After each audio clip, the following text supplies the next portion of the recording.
What do I think about when I think about writing?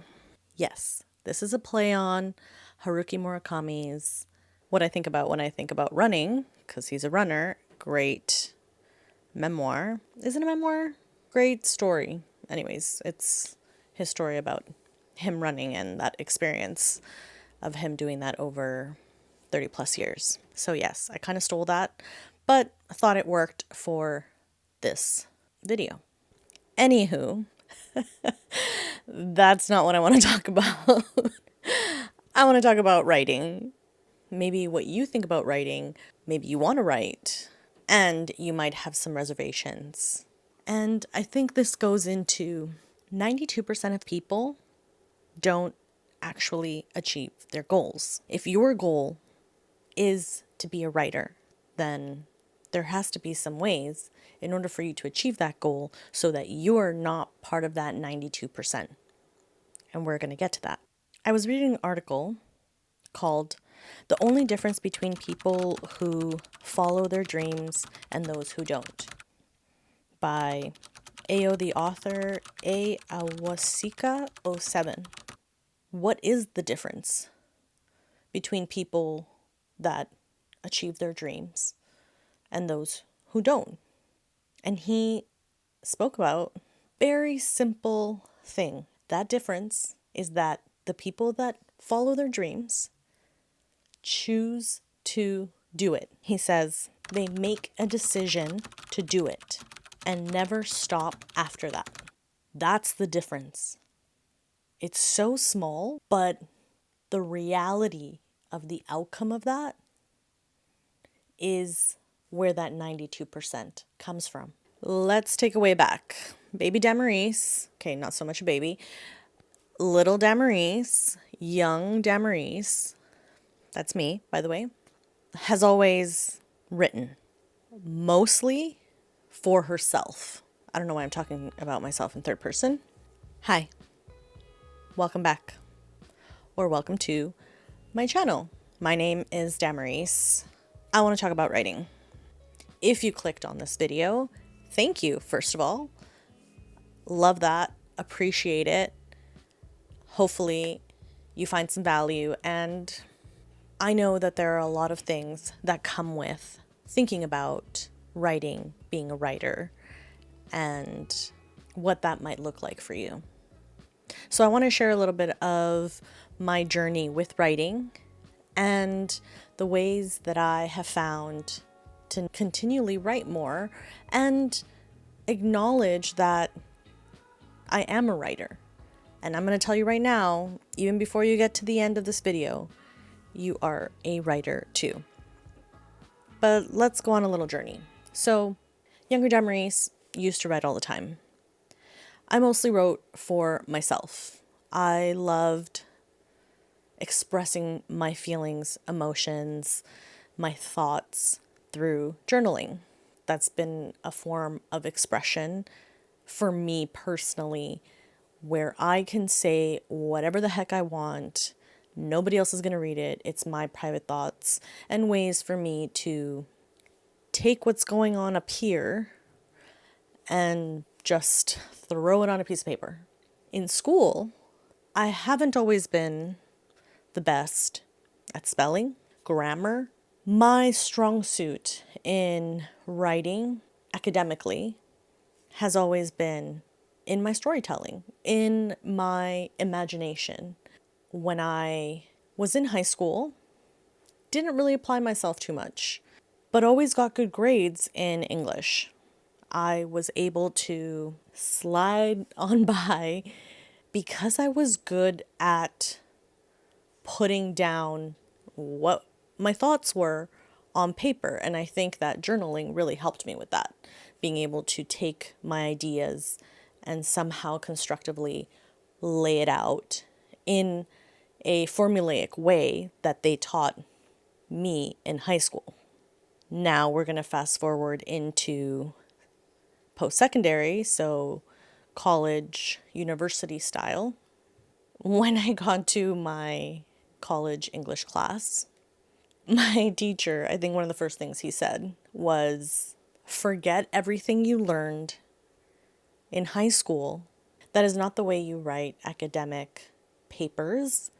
That's not how you're going to be excelling in your academic studies in English if you don't take away what you learned in high school and now change the formula, change the way you're going to be putting your thoughts on paper. And that shook me. That really made me like stutter. Like I gulped. I was so shocked.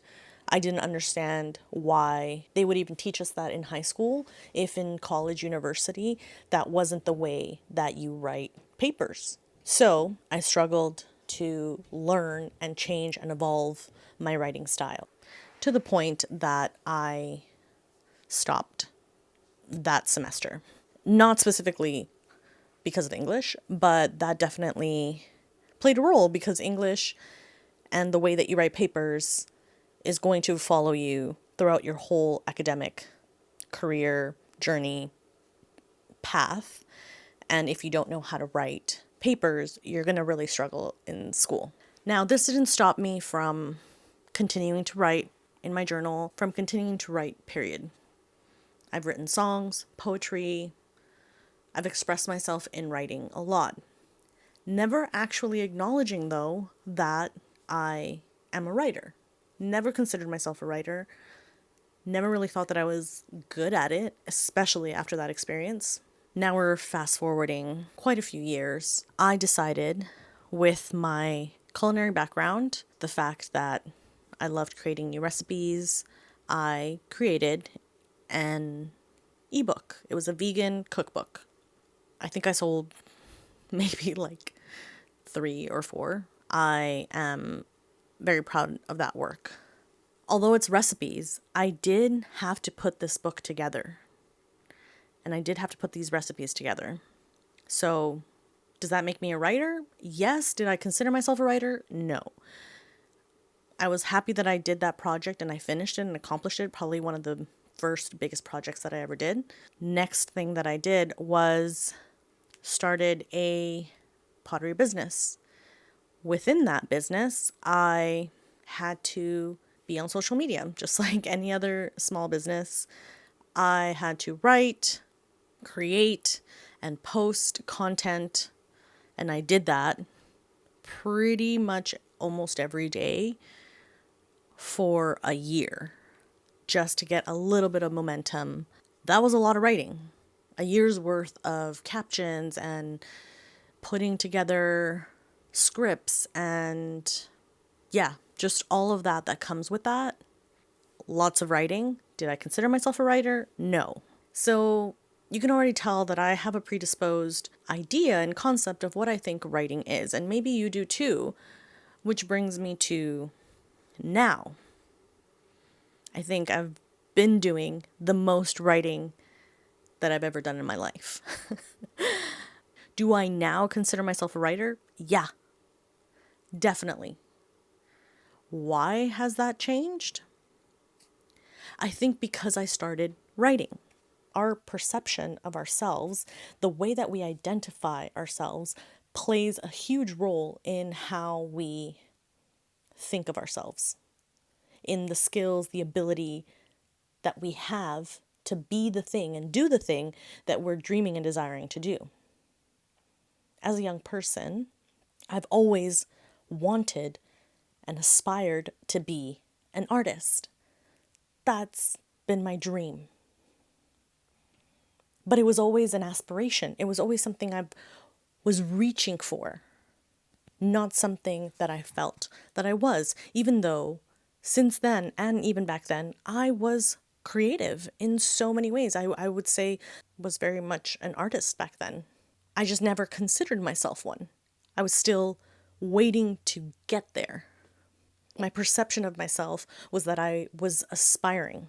And that's how I would describe myself to other people. And in the realm of writing, I never thought that I was a writer. I never thought I was good at it. It was always something that I've wanted. I've wanted to write a book. I've wanted to be good at writing. I've wanted to be able to express myself and share my work in writing. And always felt like I wasn't good enough yet. I wasn't ready. There were still things that were impeding me from feeling like I was a writer, from considering myself a writer, even though I was accomplishing things. That was writing. The things we call ourselves or don't call ourselves plays a huge role and an impact in the people that we want to become. So I think there are two things to get started and to maybe start shifting into becoming a writer, if that's something that you want to do. And I'm assuming, since you clicked on this video, that is something that you're desiring, which is amazing. And I bet you, I'm going to tell you right now, even before we finish, you are a writer already. If you're thinking about wanting to be a writer, I'm sure that you're already writing and that you are a writer. Just putting it there for it to sink in. So first, like I said, changing our perspective. Change the perspective of yourself, how you talk to yourself, how you express yourself to others, and how you explain the type of person that you are. I now am a writer, and if people ask me, I will say, yeah, I'm a writer. I am an artist. I am a creative. I am a multi-passionate person. Because that shift in my mentality, even though maybe I'm not at the level that I want to be, still is me being that. So me saying that I'm a writer and you saying that you're a writer automatically makes you a writer in your own eyes and in the eyes of other people. Number 2, you got to take some steps. What's the next step, the actual action that we spoke about in the article that I read, that you can do to move forward in your writing journey? Is that writing a few paragraphs to a novel? Is that starting a Substack? Is that putting things together of an idea you have for a project? Whatever that looks like for you, commit to doing it and keep doing that thing. Don't look back. Just keep taking a step forward towards the things that you want to make, the things that you want to create, the person you want to become. And for me, that has been writing, continuing to write. The fact that in 2025, I've written the most that I've ever done is because I chose to start. I chose to start writing intentionally. I chose to start creating pieces of work for my podcast. And it kind of progressed from there. I started writing all the things from my website. I started writing more stuff. And the more that I did, the more that I got comfortable, the more I realized, yeah, am I the best at writing? No, I don't think so. Can I express myself and articulate the things and ideas that I want? Yeah, totally. Is that good enough? Yes, 100%. Are people still getting impacted by the things I'm saying? Yeah, they are. So I don't think you need to be the best. I don't think you need to change your whole life in order to become a writer. I just think you need to start. You need to change the way you think about yourself. It's not easy to change these perspectives and these aspects of your life, but I hope that you can take some steps today to do that. I would love to hear your thoughts on this. I would love to be able to encourage you, and that we can kind of start a community and some conversation in how we're taking steps to continue on our writing journey. I want to thank you so much for clicking on this video, watching till the end. I hope that you've enjoyed it. Thanks again. I hope you have an amazing day.